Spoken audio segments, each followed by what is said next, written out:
Thinking about launching a podcast but overwhelmed by all the moving parts? At Turnkey Podcast Productions, we take the hassle out of podcasting so you can focus on the talk, not the tech. From concept to launch, guest booking to post-production, we handle everything.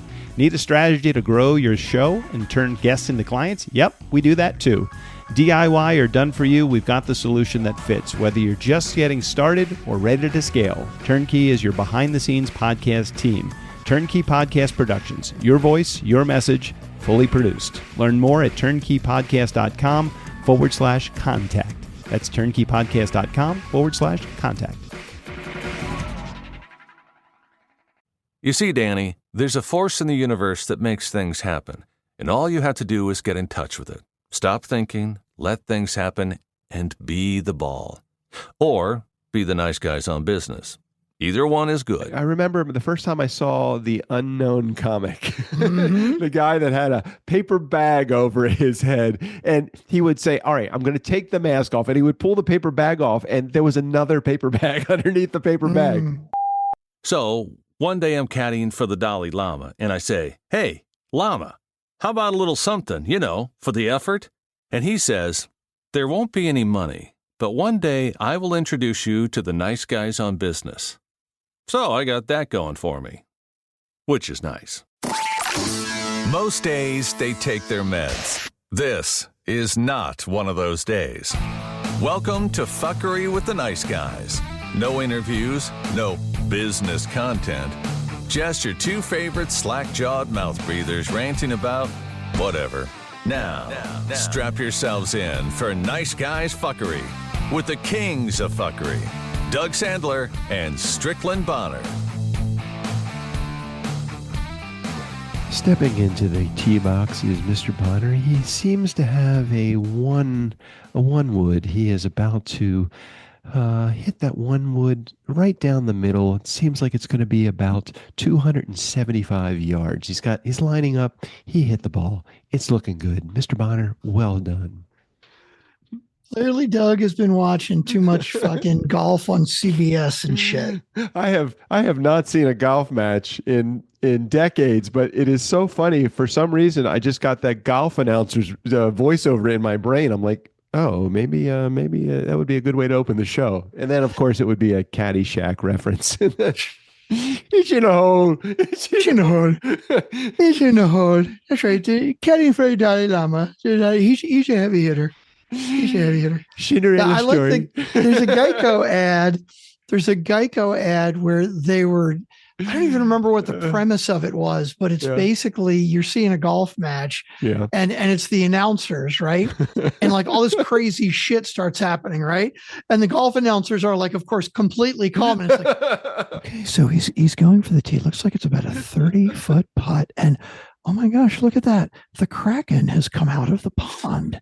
That's crazy, Steve. I didn't even realize these ponds had Kraken. Oh yeah, you got to be really careful down here in Florida. It looks like the Kraken is actually eating the golfer. Boy, he was doing great, looking like he might have won the tournament, but boy, that's going to be a bit of a downer. Maybe I'm not familiar with Florida, but what the hell is a Kraken? No, I just I should have said alligator or something. It would have been funnier. I don't know. I don't want to go too far into this because, it's called burying the lead.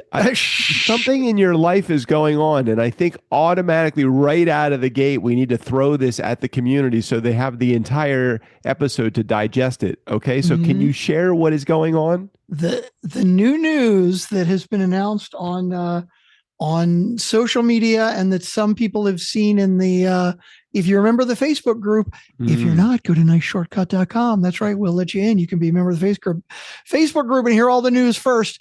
That's right. I am trying to catch up with Doug now and his two marriages because Sally and I have gotten engaged. Yeah. Oh my God. What news? I've been holding on to this information for weeks. And I know. I didn't even say anything to JJ. I was too afraid if I said anything to JJ. I didn't say anything to anybody. As soon as you told me, I'm like, I've got to forget this. I've just got to get this out of my head. So tell me, okay, let me set the stage here. It's 3:30 my time, 3:32 my time, 5:32 your time in Austin, Texas on Thursday. My problem child truck is in the shop. And I need to go get it before 5 o'clock. So, and it's only 2 miles from my house. So I'm going to say, let's take this right up until 6:30 your time, if that's okay. So we have 57 minutes. Does that give us enough time to share everything and get to the 5 voicemails that we have? I hope so. I mean, we can do it. So you have an hour, or do you have less than an hour? Yes. I have you have just a half hour? No, I have a few minutes left. I know. Hang on. I know. We got to finish by 6:30 my time. That is correct. So we have an hour. Yes, we have 57 minutes to be exact. Okay, let's go back to the news. So you dropped on social media that you were getting married, catching up with me, and yes, that is the reality of what's going on. You gave me this information a couple weeks ago. I did not share it with anybody because I was too afraid that if I told somebody and they happen to know somebody and they said a word, that the kibosh would be all on me. So how did everybody take it? First of all, how did your 3 kids take it? Oh, everybody seems excited. Everyone who has met Sally likes her a lot and thinks that it's all then you're already starting from a better starting point than I started my second marriage. So you're already okay. So here's the question with that. Yeah. So with your second marriage, did people tell you ahead of time, hey, Doug, I don't think this is a great idea? I was so deafened by love that they may have, but I don't remember. I don't remember that. Look, we were good buddies at that time. I mean, not as good friends as we are now, but between you, Robert, Jack, my friends Bruce and Richard, nobody I can recall said anything to me, but you guys were all thinking it. So why the hell didn't you save me from myself? Because you were in a place at the time where I didn't think it would do any good to say anything. And I didn't want to sour our relationship. I don't think you would have listened. Although I have to say, when you moved to California, right, to move in with JJ, right, there was a lot of interesting things going on, and that happened very quickly. Yes. And I did at first advise you not to go. I thought it was too sudden, and there were many other reasons. But then you and I talked it out. And even before you went, I said, you know what? I think you've got the right attitude. I think this is actually a good idea. And look, here we are. How many years later now? Yeah, it's 8 years later since I moved here. We had there was 3 options. It was going to be, I love California, but I don't love JJ anymore. I love California and I love JJ, which makes it easy. And I don't love California and I don't love JJ. So I'm moving back to Baltimore. I really put it down to 3 and it was really, I only had a suitcase. It's not like I was moving all my furniture out there. So it made it pretty easy. And we did have that conversation, but I think you and I were the only you and I had the conversation, and me and my brother had that conversation too. He was just more of, here are going to be your options, but you and I are the only 2 that really had the talk. So the detailed talk about it. Yeah, I'm sure there were other people that said that, if I remember correctly, that said it's too sudden and it's not a good decision and you shouldn't do it. And then after you and I really talked it out and worked it all out, it's like, okay, I was for it. And isn't California what do they call it? Common marriage state or something? There's something. I don't know. Common law. There's something, I think that common law. Yeah, that's it. Where I think after you've been living together for like 10 years, aren't you common law married or some shit? Even so, you mean in terms of like legal ramifications and property and all of that, right? Yeah, exactly. Well, it doesn't matter. We own this house together. And I mean, she can have it all anyway. And my kids are going to be set. My kids are, I got a really nice insurance policy. So anybody wants to bump me off for the insurance money, it's going to my kids. So just so you know that. But everything else is like, what am I going to do with it? Who am I going to give it to? Who else is in my life? True. So anyway, wait, again, let's not bury the lead here. So okay, how did it happen? How did it go down that you presented the opportunity for Sally, also known as Vera? Yeah, We can also known as get back to her real name maybe at some point. I don't even know how Sally and Vera it all came to be anyway. But anyway, so how did the whole scenario go down?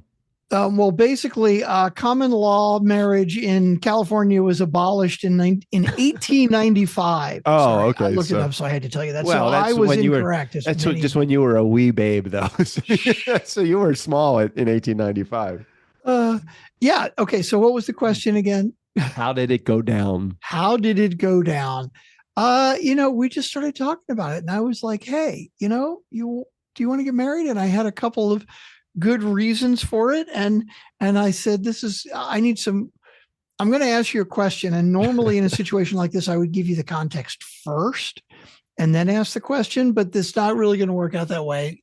In this case, it's a little more. So I'm going to ask you a question, but then I need you to wait for the context because you might feel a bit, it might be a bit abrupt because we'd never actually talked about it before. So wait, this is you saying this to her? Exactly. Okay. So, okay. Are you about to tell me how I'm first? Yeah, I don't want to give you the details. I don't want to give you the details of the context, but the reason I had to do that was because, a lot of times, when you're together for a very long time, you discuss things like getting married. And but this is not something that we have ever discussed before. We've been together about a year and a half.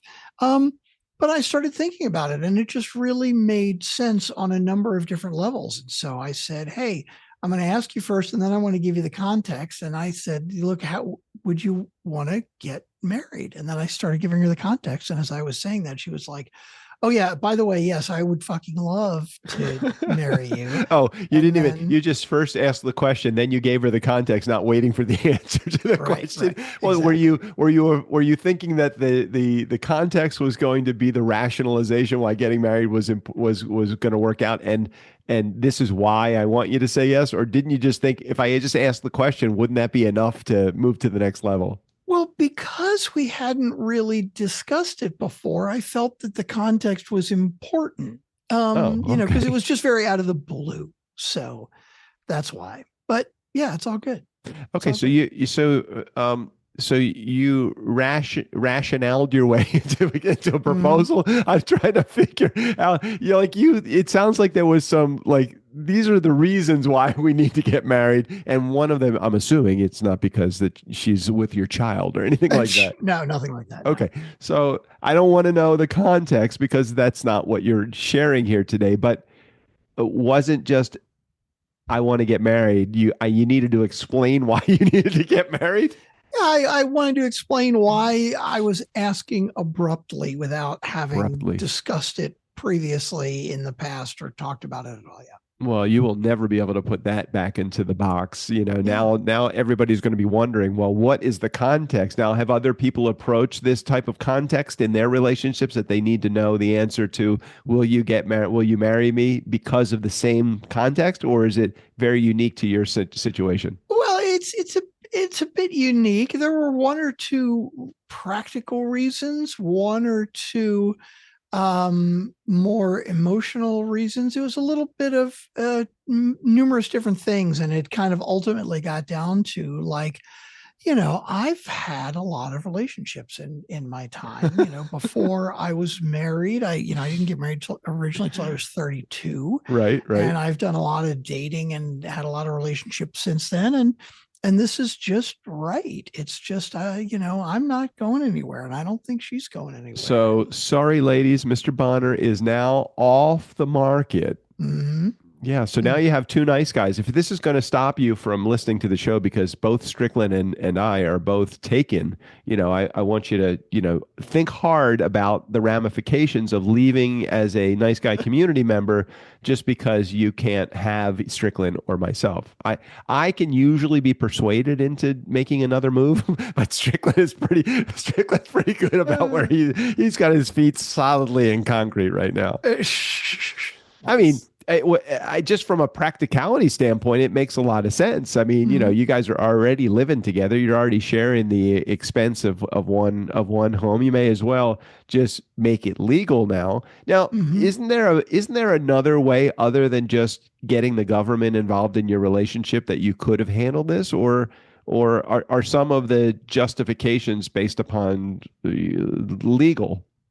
I don't really want to go into the details. Gotcha. I would rather not go into the details because it's just not important. The important thing is that we're gonna probably have a party here in Austin in January. I think the plan right now, and we're still working on the details, is her family has a cabin in New Mexico where I went last year, and the family spends Christmas a lot.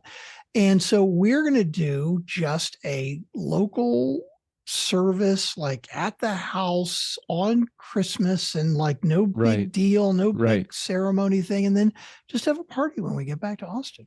I think this sounds like a wonderful idea. And I think the response to me saying if I was going to get married, it would probably be, I'll just sit this one out. I'll see you next time around. Right. Thanks. I'll wait for the next one. I'll exactly. Wait for the next one. Yeah.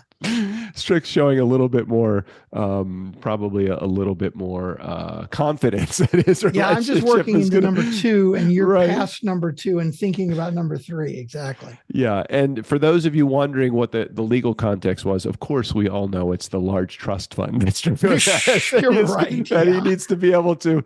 Oh, speaking of which, I did speak to my attorney.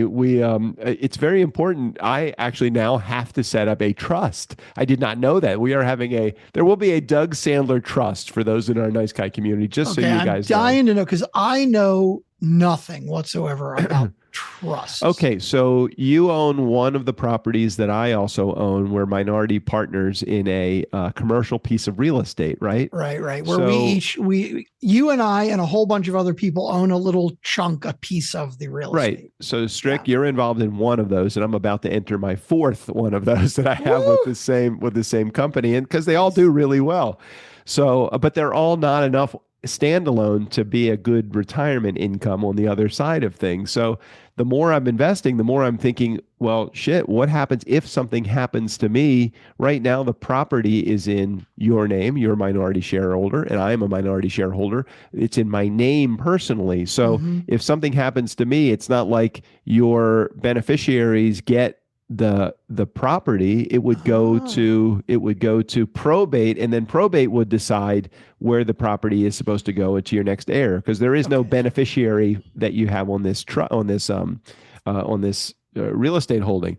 So I talked to my attorney Raj about it, and he said, well, we need to put together a trust for you. And a trust is so that if something happens to you, somebody has the ability to sign for you and can do all of a trustee can do all of that work for you, so that you don't have to sell your share in the property if you die. So I don't know that it's important with one, because one isn't going to make a huge difference. I mean, you never know. That property could escalate in value to some tremendous amount, and somebody could be sitting on a several $1 million equity that you have in it, which you would get your portion of. But for one, I don't know if that's so important. For 4, it now becomes a part of my portfolio of diversified investments. Right. So so I was setting up the trust. That was a very fun process that I went through this past week with Raj. Anyhow, okay, so the plan is small ceremony, maybe New Mexico, maybe Austin, Texas, a little party also. After that, kids all coming in, do you think, to make that happen, or not necessarily? Probably for the party, I'm thinking, yeah. Yeah. Well, that's pretty cool. Well, I'm excited for you, man. I think that's great. Congratulations to both you and Sally, and I'm looking forward to a lifetime of happiness together. Or just as my second marriage is, it's just a temporary speed bump along the way. Well, and you've never met her in person, so you're coming out in October for my 60th birthday party, and you're going to hear that. Yeah, I'm excited about that. There's a lot of good things that are going on in your life. I'm very excited for you. Yeah, me too. And I'm going and I'm leaving on a cruise. I'm actually leaving tomorrow to go to Houston, and we're going to see Sally's aunt and uncle. And then Sunday we leave on the cruise out of Galveston. We'll be gone for a week. I'll be completely out of touch, out of You can't. So, Nice Guy community, just so you know, we're not going to leave you high and dry. Next week, as my co-conspirator, will be Emily. She has already accepted the revised schedule adjustment to her schedule. We're going to be recording, I think, next Thursday, same day, but a slightly different time. Which I thought was funny that you accepted the revised calendar request. You didn't. Oh, dude, I see a request from you for an appointment, and I just accept it. I didn't realize it wasn't supposed to be for me. Well, you are welcome to show up, but you will be on your cruise, so it's going to be me and Emily recording. And Erica, we are not forgetting about you. You're in queue for the next time that we need a co-host, or maybe the following time it'll be you, me, and Emily doing a co-host of Nice Guys Fuckery, or Strickland. I will be away for 17 days in October, November, and there's plenty of opportunity for everyone in the community to actually co-host for those few weeks that I am away and on a cruise. Nice. Okay. Love that. I wanted to talk to you about a number of things political, but I can't seem to muster the energy. I've been weighted down by this fucking cold. This is the second time I've gotten a cold this year. I'm not happy about that. Yeah. So I'm not going to talk to you about the understanding of anything that is going on with anything in government, in tariffs, and all of that other stuff right now. I mean, and really, we're recording this on Thursday night. Yeah. By Friday morning when it comes out, it's all going to change anyway. That is true. It's kind of politics with the Trump administration is very similar to the weather in Florida. If you don't like it, just wait a minute. It's going to change. Ridiculous. It's going to change. Anyhow, we can dive right into the voicemails if you want to, or we can cover anything else that's on your agenda. I could talk to you about the latest and greatest of my tribulations with both of the trucks that I have. Both of my trucks are not on my driveway right now because they're both in the fucking shop. Same shop? Well, okay. So the white truck, which is going to have the air conditioning replaced, I'm still the saga of the air conditioning and that. I never went back to that first place. I just gave them my $200. It was just a donation to the Small Business Administration here in Ojai. I took it down to another shop down in Ventura, which actually got very good reviews, and they're very, very nice folks. It's a very expensive repair that's being made. They ordered the parts for the repair, and the parts came in on Monday, which they were supposed to be ready on Tuesday, so a couple days ago. And one of the parts that they ordered was not the one that they ordered. So one of the parts they received was not what they ordered. So he said they'll be getting the part on Friday. The truck may be finished on Friday. It may be Monday. It doesn't really matter. The other truck, okay, so I had to change the tires because the tires have been flat spotted. They have a flat spot on the bottom because they've been sitting basically at one spot for since 2008. So 17 years, same spot. So they get a flat spot on it. So I'm changing out the tires, take it to the tire place. He gets the front two off, no problem. He goes to take the back two off and he can't loosen the lug nuts. Ooh. So I'm like, okay, well, don't use an impact wrench. Use a big ratchet because that would probably be a better way. And he's like, oh, well, my guys know what they're doing. They're going to try to do it. So this is like 2 days ago. I took the truck to him, and I'm waiting for it. I'm like, how long does it take to get the fucking lug nuts on? If you can't do it, it's like, okay, you try some type of grease. You try some sort of you can heat it. Any of that stuff you could do, or you could try a different ratchet. What it came down to is this. He says to me, the guys were turning the lug nuts in the wrong direction. Are you fucking kidding me? So I'm like, well, what do you mean they were turning them in the wrong direction? Righty tighty, lefty loosey. He goes, well, that's not how it is on the back of those trucks. And I said, what are you telling me? It's reverse threaded, so you actually have to turn right to loosen it and left to tighten it? That makes no sense. So he goes, I know, it doesn't make any sense to us either. So they didn't think about turning them the other way. So I get on my favorite friend, ChatGPT, and I type in, is it possible that my lug nuts on the back of, and I gave the model and the year. ChatGPT comes back and says, there is no way that is possible. Ford did not offer that as a lug nut thread style since the 1950s.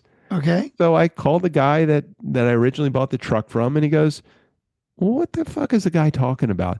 I think the guy's just giving me like an excuse why they couldn't get the lug nuts off. And let me tell you something. If they fucked up my lugs on that truck, that's several $100s to replace those. So I don't even know. And I don't know how to, other than just looking at the threads and seeing if they stripped them or anything. I don't know what to do. So it's a complex scenario that I'm dealing with. It's a very fluid, complex scenario I'm dealing with right now. Wow. Yeah. That's weird. And definitely does not give me a lot of confidence in the place. I feel the same way, but they're like a reputable company that's gotten a lot of 5-star reviews for their services. And I'm like, what the fuck? Wouldn't you think that at some point along the way, the tire mechanic would say, maybe these are reverse threaded, and maybe they are. I don't know. Maybe they are. But at some point because he said these washers in the lug nuts are like buried into the wheel. And I all I could think is after he said they're reverse threaded, I'm like, well, no shit, because you guys have been turning them the wrong way the whole time. Although I got to say, that's something that I would check on myself after I got the truck back. Oh, I'm totally going to check that out. If you're a tire place, right? And you have probably changed right. thousands and thousands, literally, of tires. 1956, they've been around. Right. Thousands, maybe hundreds of thousands. And there's 5 nuts on each tire. So you got 20. I absolutely would understand that they would not think to themselves, maybe it's backwards, right? Because when you do it 10,000 times, righty tighty, lefty loosey, I totally understand that you wouldn't even think about the other way. But if you get it back and realize that's not the problem, then I'd be concerned. I'm with you 100%. And the guy says, I've been doing this for 40 years. And he says, we didn't know. He says, my dummies in the back. That's what he calls them. My dummies in the back. Wow. They were turning it the wrong way. I'm like, okay. So anyway, that's where we are with both of my trucks. This has been a Ford F-Series update. Stay tuned next week when Doug takes his Mustang down to the beach. Oh, God. Okay. I love it.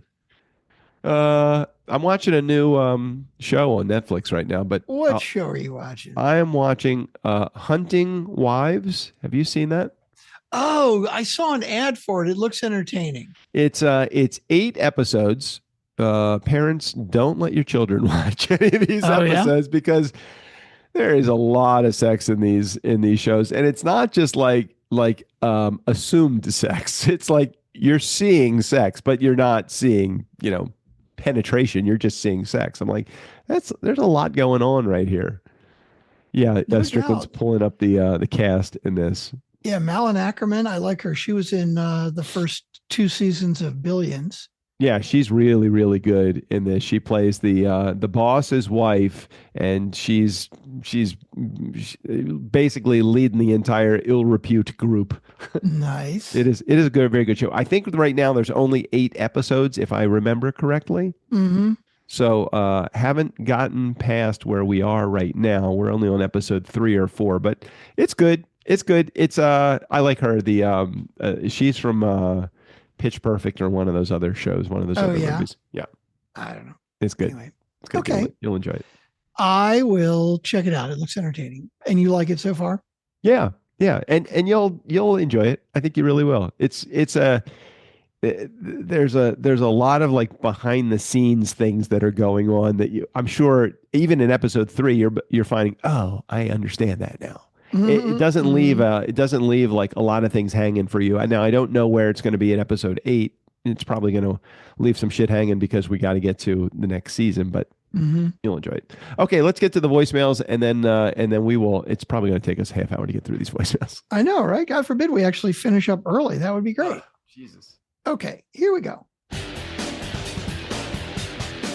We got a voicemail from Jared. I said a voicemail from Jared. You know a voicemail from Jared. Nobody else will call. We got a voicemail from Jared. Screw the rest of y'all. no reason to even hit that stop button. Okay, then I'm going to let it go. Here we go. Yeah, go ahead. Hello, Doug. Hello, Strickland. It is I, Emily Aborn, and I'm listening to this episode right now, cracking up at Jared's ball busting, as he called it, but it is so funny. And when he made fun of Doug for saying put a pin in it. That's something I would say too, Doug. So to a parts there. But also, Jared, I'm going to up my game and try to make it way cooler. My friend the other day said, put that in the parking lot. And I thought that was the coolest way to say it. She's my age, so I don't really know how she learns the slang that the cool kids are saying, but I'm game. So that's my favorite. That's my vote. Put it in the parking lot. I like it. It's like that's where all your little ideas can go hang out until you're ready to drive them again. I love it. Didn't we go to ChatGPT and actually pull up a bunch of ways to say put a pin in it when we were on the show? And wasn't it put it in the parking lot? Wasn't that one of them? I think it was, yeah, because I'd never heard it before, but I do believe that was one of the ones that we pulled up. Well, maybe, just maybe, Emily, if she's leaving another voicemail, maybe she gets to that, because I was pretty sure that was one of the things that we said. Anyway, let's get to voicemail These number 2. These first 3, actually 4 voicemails, all have a very similar voice look to them. It could be a bunch of messages from Emily. We don't know. Let's find out. Here we go. Hello, Doug. Hello, Strickland. Emily Aborn again. I forgot to say, I also watched the Newlywed Game and the Dating Game, which is so funny. And we were very sheltered children and not allowed to watch anything other than PBS.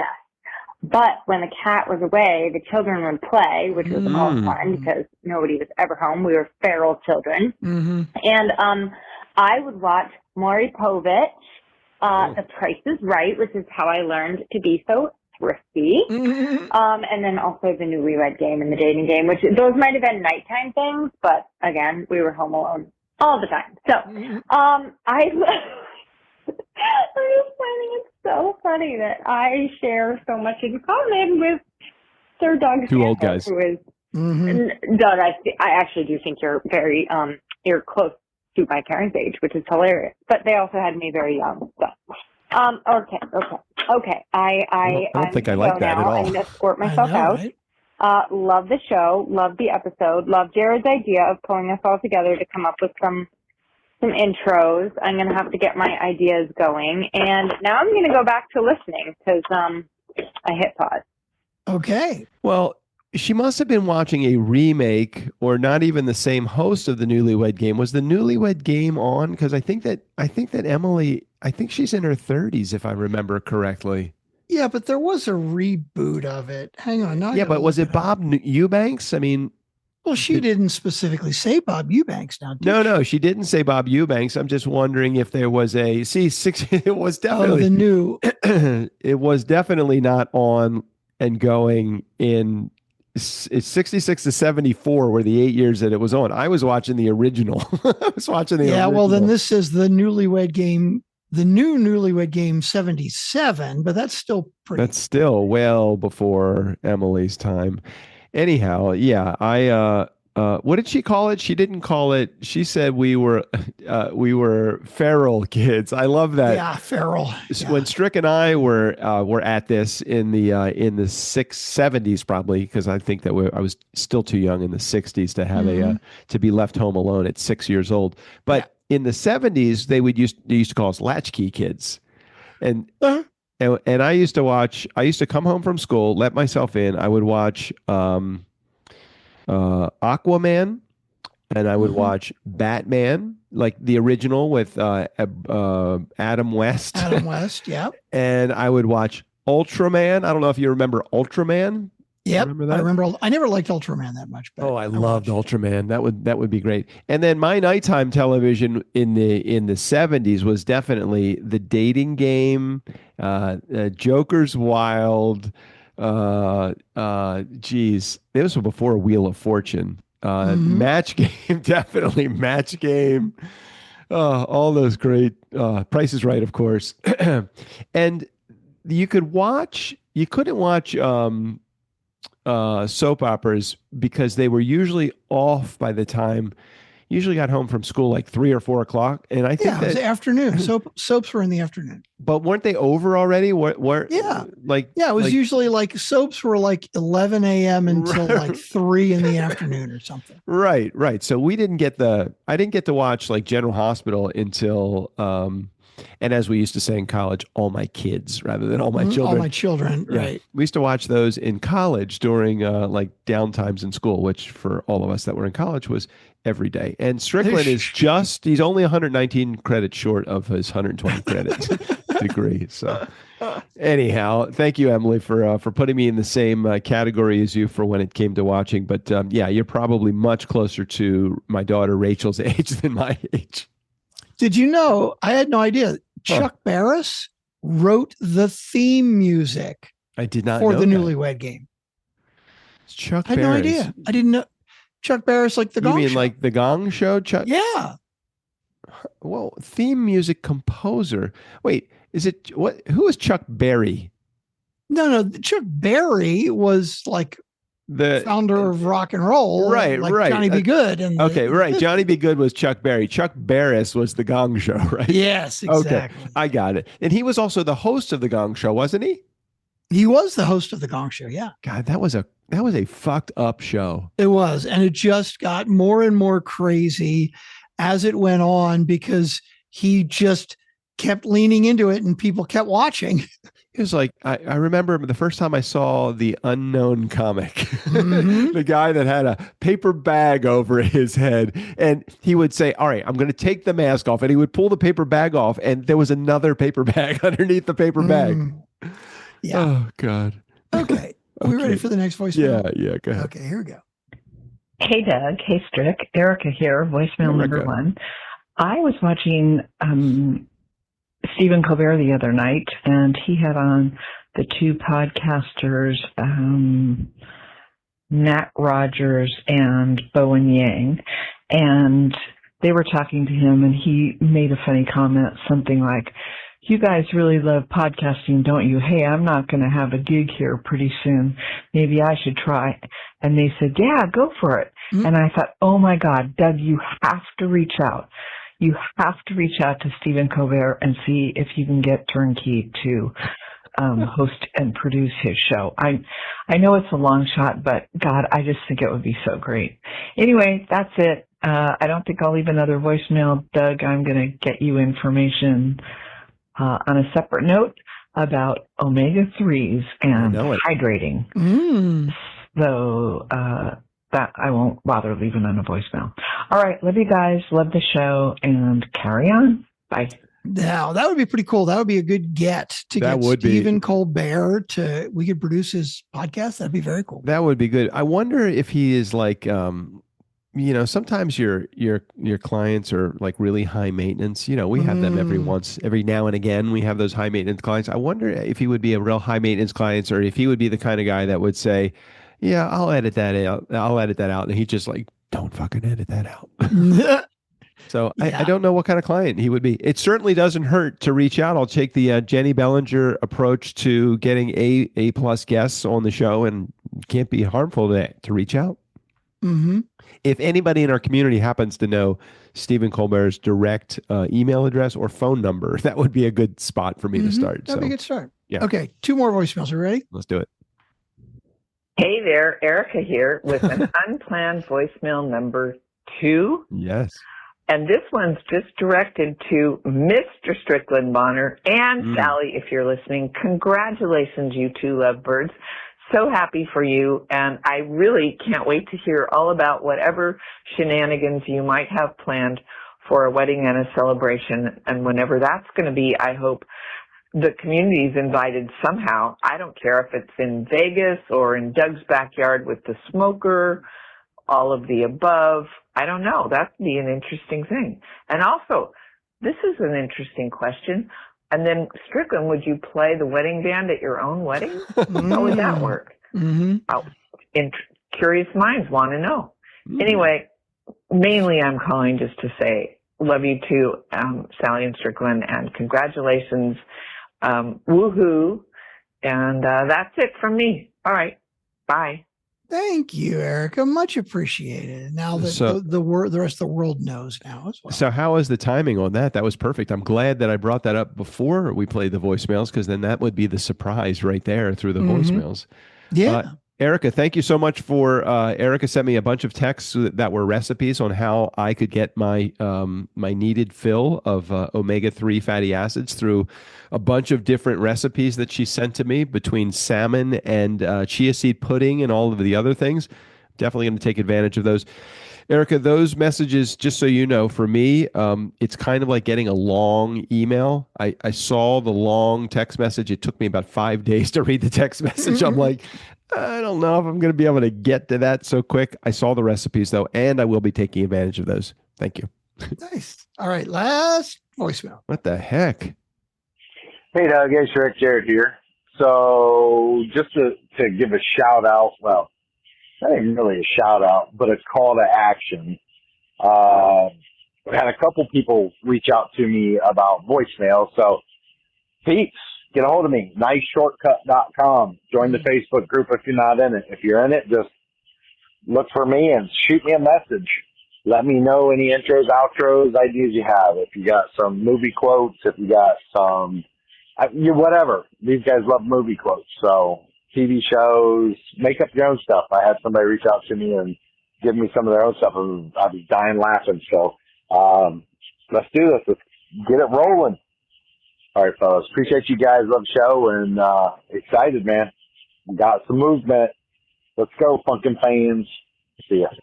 I love it. So if anybody's got movie quotes that they want to turn into intros and outros and have Steve O'Brien read, yeah, just get in touch with Jared. Okay. I mean, we could just wrap it up right there. How would that feel? Would it feel like, I've got a lot going on here because I'm getting ready to leave tomorrow in less than 24 hours for my cruise, and I've got a lot of shit to do still. So wow, that's okay. All right. So but you're gonna have to get somebody to post the show next week, though, to like edit. Oh yeah, I was going to ask you. Can you just tell Mark to expect it? He doesn't have to do anything other than you can even give him the open and close already. I'll figure something out. Yeah. Okay, you're not going to leave one me more hanging thing there, on my Nick. plate I have to do before I leave. Don't leave me hanging on that, because I won't know what the I don't know what happens after we record it. I don't know how the donuts are made here. I'm sure somebody on the team could figure it out, but if you could just tell them, that would be great. Yeah. So you're leaving tomorrow? Well, I'm heading to Houston tomorrow. Got it. And so I'll be hanging out in Houston for the weekend, and Houston and Galveston Friday night and Saturday, and then staying Saturday night, and then Sunday morning we get on the ship. Wow. Okay, so all that work I just sent your way, you'll just have to do it when you get back then. Oh, there's more work you just sent my way? There's an open and a close that has to be done for a client. But you know what? They're not launching right now. Yeah, so I already got that anyway, it's all good. Yeah, I just dropped it into Monday about an hour ago. You don't have to do it before you leave. You don't. It's okay. It's going to be a week. I'm not going to make somebody wait a week. Okay, even better then. Just give it to somebody, or just assign it to somebody. I don't know how to do that. Just so you know. We'll figure it out. All right, I'm going to go get my truck. You're going to go get your stuff done before you leave on the cruise. We're going to talk before Sunday directly, so I can see what's going on in your life and when I can connect with you.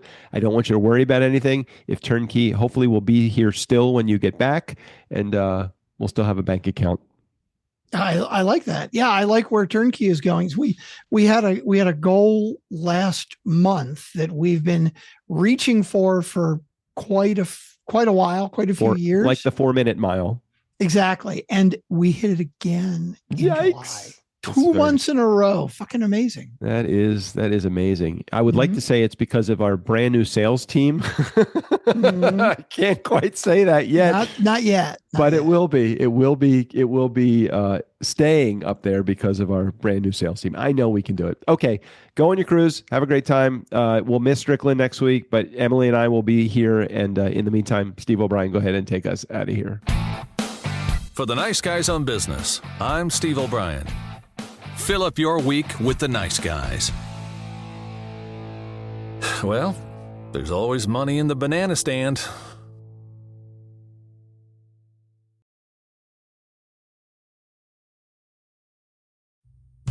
The Nice Guys on Business presents Real Misfits of Genius. Real Misfits of Genius. Today we salute you, Mr. or Ms. Show Notes Writer. Mr. or Mrs. Show Notes Writer. Never has one person done so much with so little. Shit shows don't give you much to work with. From one host not listening to the other, to the clinking of ice cubes in an empty glass of Fireball. Oh, I need my Fireball. If it wasn't for you, the only entertainment we would get from these guys would be Steve O'Brien.